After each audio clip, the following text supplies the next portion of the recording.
Jedne večeri Pato je bio jako pospan i htio je da spava, ali Pokojo je bio budan i nije htio da ide u krevet. Iako je bilo vrijeme i da Pokojo spava, on jednostavno nije bio umoran.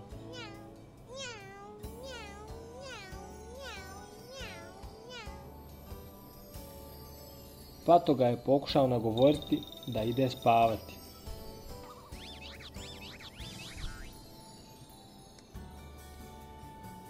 Konačno, izgleda da će Pato malo moći da odmori. Divno. Pokojo se popeo na svoj krevet i rekao: laku noć, Pato.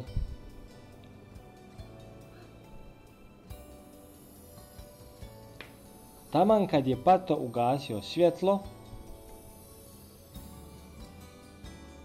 čuo je jako čudne zvukove i dalje nije mogao spavati. Pokojo je proizvodio zvukove tako što je pio jako bučno svoj sok kroz slamu.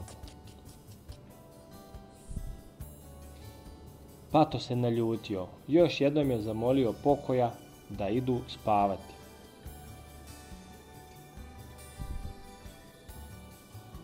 Pato je otišao u svoj krevet, Pokojo je legao u krevet, Pato je ugasio svjetlo, međutim opet su se čuli zvukovi.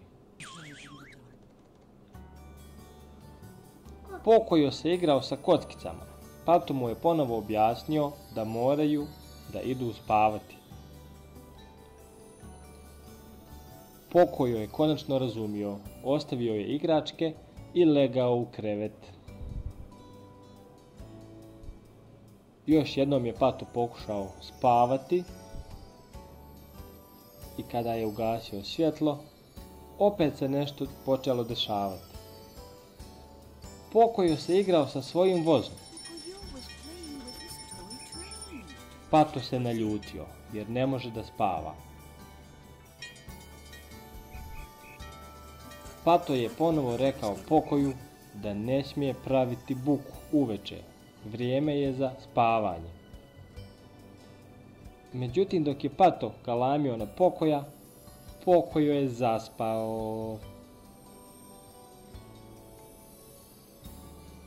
To je divno, rekao je Pato. Sad konačno mogu i ja da spavam. I ugasio je svjetlo i legao da spava. Laku noć. Ali sada Pato nije mogao zaspati, razbudio se. Pokušao je da sluša uspavanke, uz koje je mislio da će lako da zaspe.